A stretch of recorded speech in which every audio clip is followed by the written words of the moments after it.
and then they just eat it, for their own sense gratification. And that's it. But when you do that, you have to accept the karma that comes along with that food. And if you're eating animal food, for example, that means you have to accept the karma of killing the animal. It doesn't matter that you personally didn't kill the animal, because by paying for the food at the store, you basically hired somebody to kill the animal for you. So you have to accept a certain amount of that karma. Not all of it, certainly, but a good percentage of the karma of killing the animal, because you hired somebody else to kill the animal. Does that make sense? Just like, when there's a gangland killing, they hire some hitman to go after somebody. Both the person who does the killing and the person who hires him are both guilty in the court, and they both get a similar punishment. So in the same way, according to the law of karma, when we eat animal food that's been killed for us by somebody else, we have to accept the karma for that act of killing.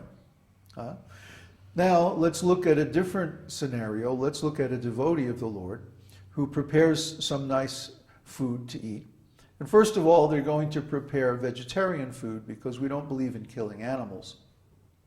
Then the next thing we're going to do is offer that food to the Lord. My dear Lord, I cooked this nice prasadam just for you. Please have some. Then the Lord, he simply glances over that food. He doesn't have to physically eat it. His senses aren't like our senses. Our senses right now are material, but his senses are transcendental. But we also have transcendental senses, but in most people they're kind of in a state of suspended animation. They're asleep, in other words. But the Lord's never asleep. He's always awake to his real spiritual identity.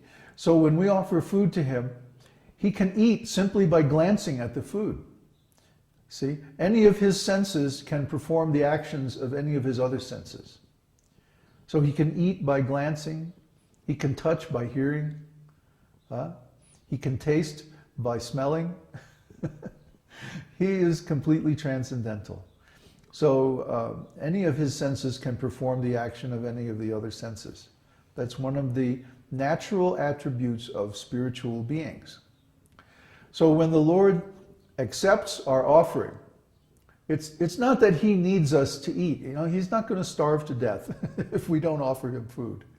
But really, he accepts the love and devotion with which we offer it.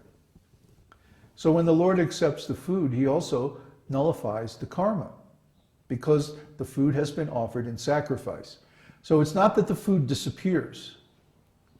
It's that he accepts it by glancing at it, and in doing that, he takes away the karma. So when we eat that food, we don't have to suffer the karma that we would normally have to accept if for killing the plants, or if the plants are mistreated, or if money from the food is misspent on material sense gratification or something like that. So in this way, we are excused or released from the karma involved in taking food. That is a form of karma yoga. It means we take our karma and we link it with the Supreme Lord by a process of sacrifice. And when we do that, we're released from that karmic reaction, and we don't have to suffer because of it. Now let's use another example. Let's say a person works very hard at their job and they get so much money as a salary. Then if they take that money and they spend it on their own sense gratification, guess what? They have to take the karma of everything that happens with that money.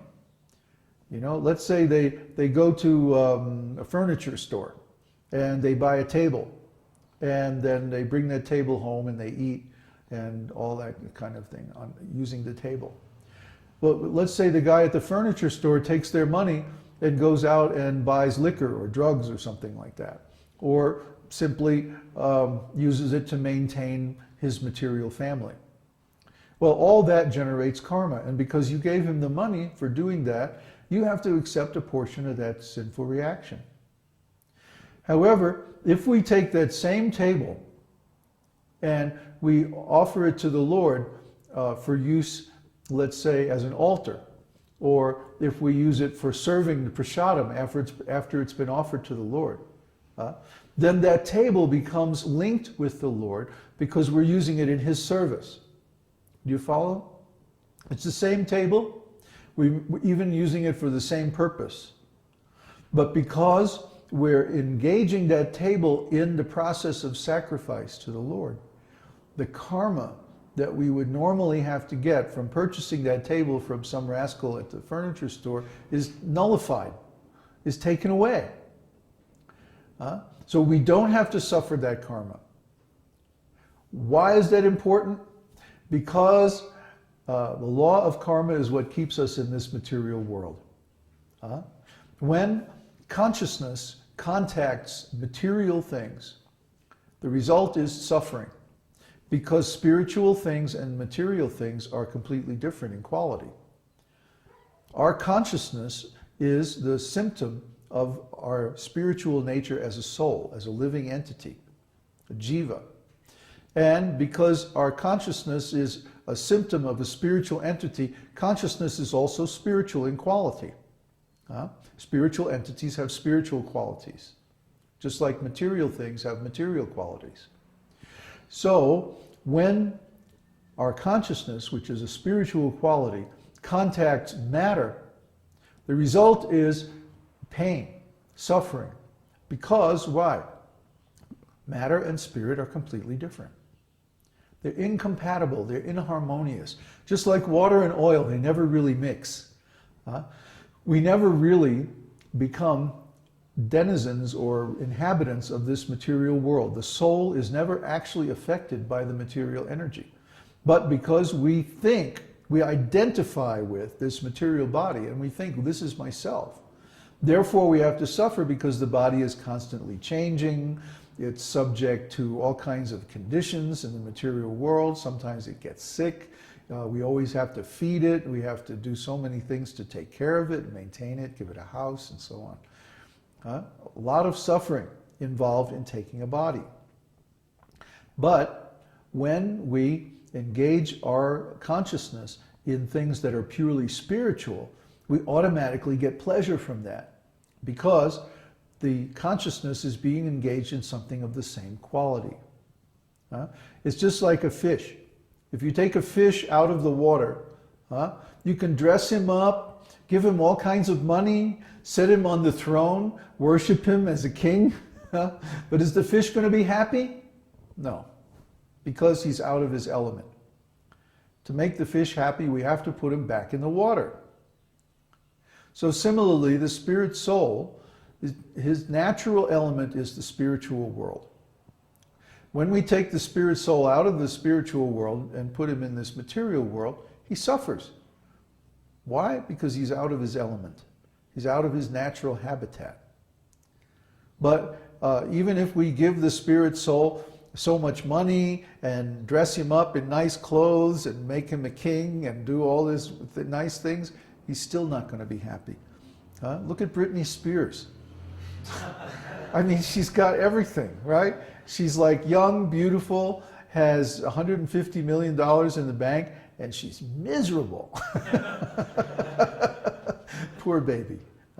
She doesn't know any of this about spiritual life. So she's suffering like anything. And then she's freaking out because she can't understand. Why am I suffering? I have it all. I should be enjoying like anything, but I'm miserable. Why? So it's driving her crazy. She's going psychotic. Because when someone gets what they think is going to make them happy, and then it doesn't make them happy, that's freak out time.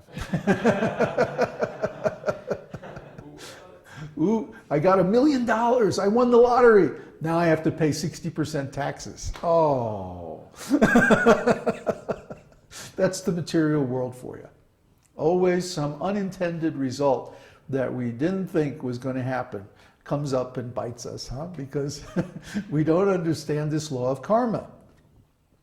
Karma means if I do something for my satisfaction, if I do some work for my benefit, then I have to take the result. I mean, it's kind of obvious, Like if I go to the office and work, then when pay time comes, I get the money.